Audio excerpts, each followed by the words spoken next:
Hi, and thanks for watching this second in the series of ditch bags or bug out bags that for us personally, we believe that every family should have.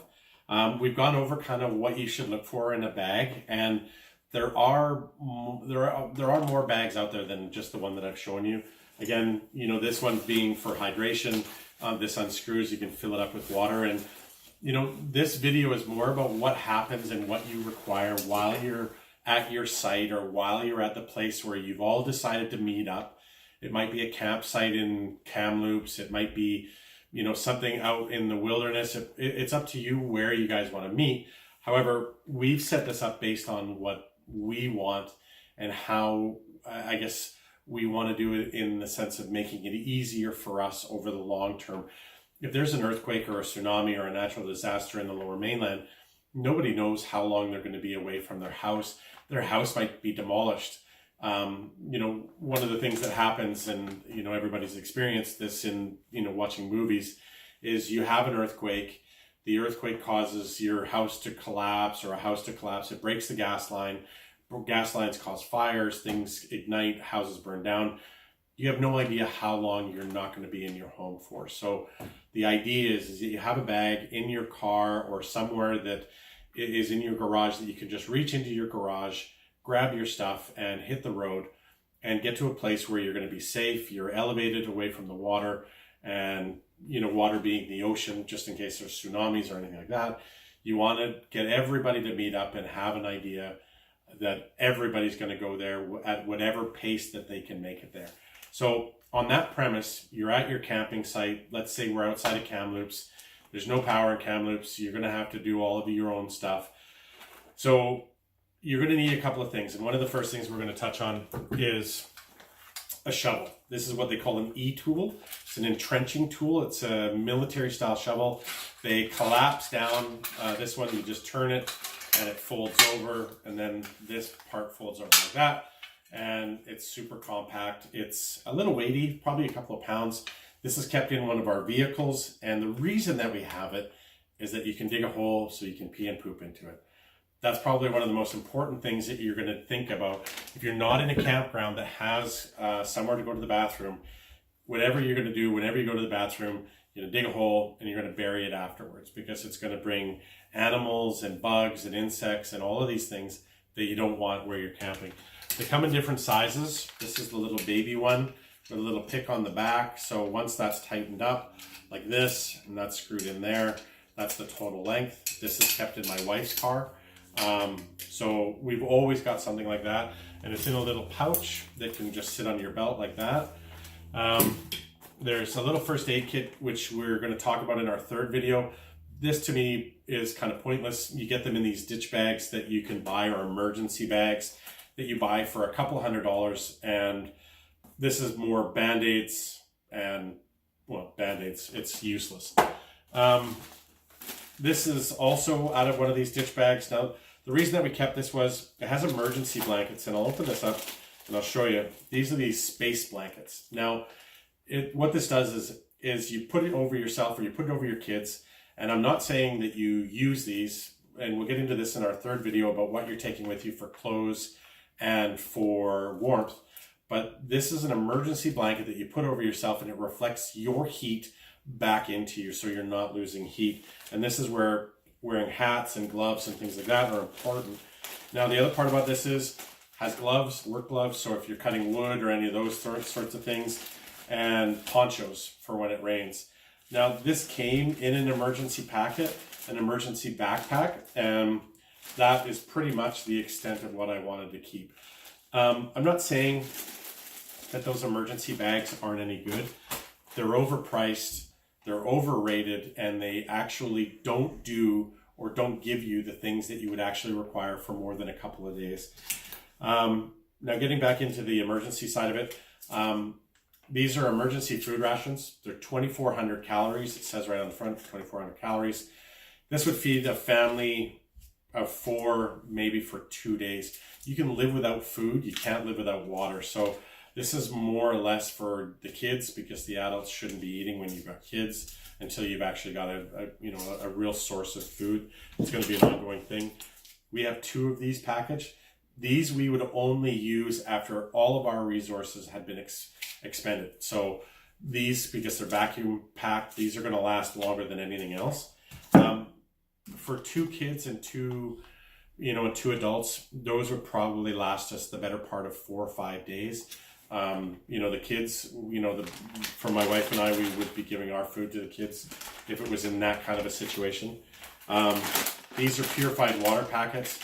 I personally have these because they were in another emergency bag that we were using as an example.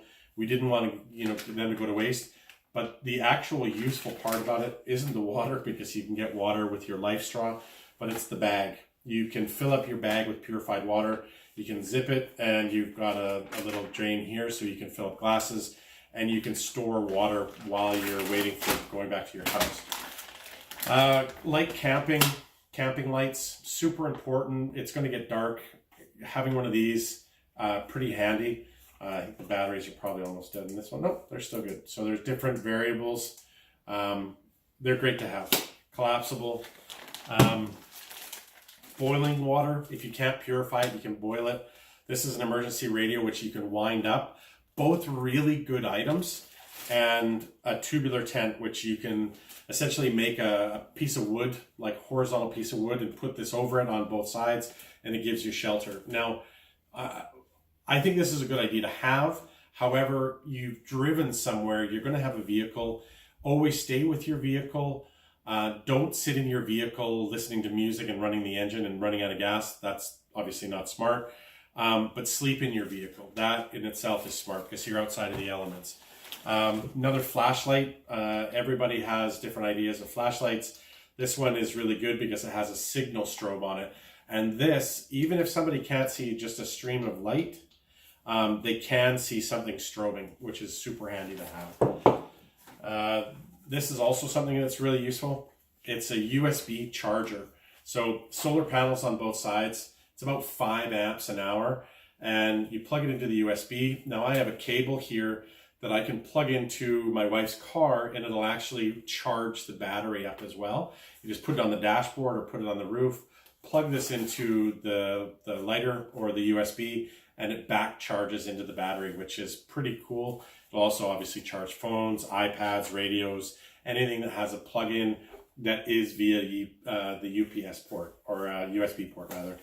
So now if you're in somewhere where you're going to need to get wood to create a fire, hatchet, super good. This one, it's a great little emergency hatchet. I got this for my wife for her car because it's tiny.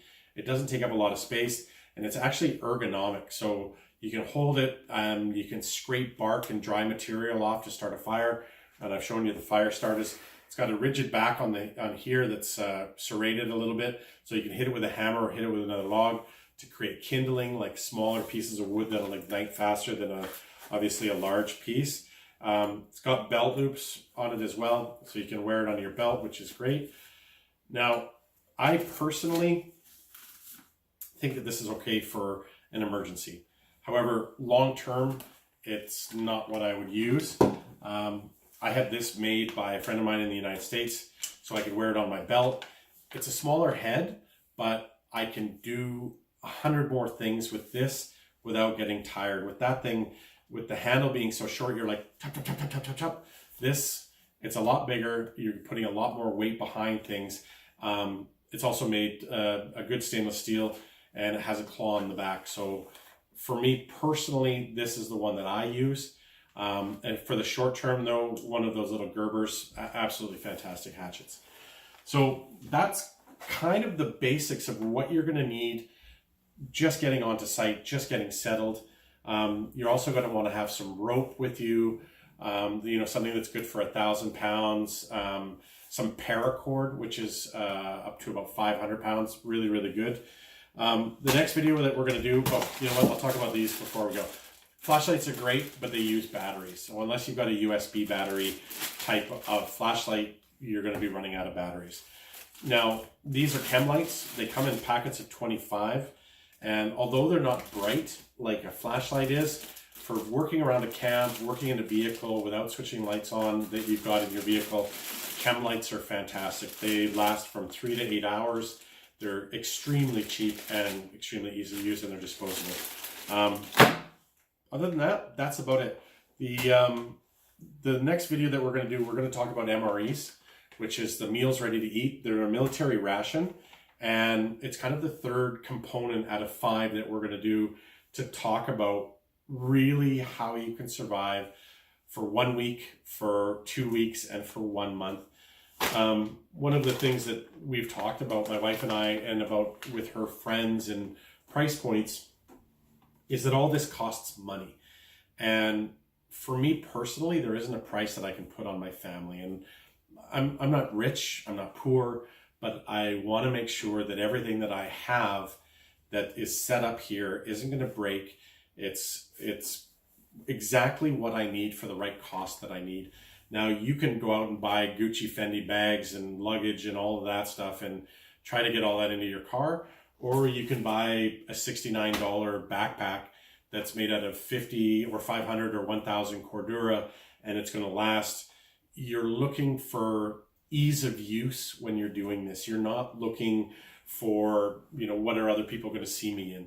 You want warm clothes, you want warm jackets, you want comfortable backpacks and comfortable bags that you can use to move around, because there might be a point where you're going to have to walk somewhere for 20 kilometers. And are you going to do that with a piece of luggage, or are you going to do it with a backpack or a larger backpack?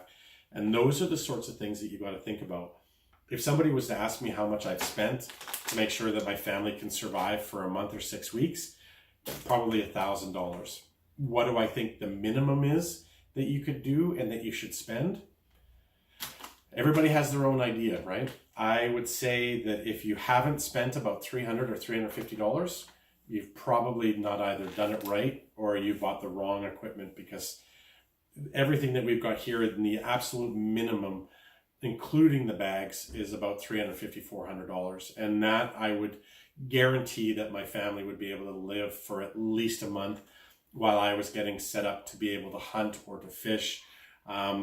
Even though I've got a small hatchet, I can build a small log cabin with that. And I know that sounds hilarious, but as long as I've got something that I can cut down trees with, which is that hatchet, I have an axe, I have a gun, those sorts of things, I can create a small house or a lean-to or a shelter for my family. I can shoot game, shoot rabbits, shoot ducks. I can create small enough pieces of wood that I can burn them in a fire. And those are the sorts of things that you got to take a look at. I'm not a prepper. I'm not one of these people that think the world's going to come to an end. I'm just thinking that if I have to go somewhere with my family, or I have to meet my family somewhere, I want them to have everything possible to make sure that we survive whatever happens. So look for our third video. The third video is going to be directly based on food and preparation and what's out there and available to you. So thanks for watching. You can hit the subscribe button and watch for our third video. Cheers.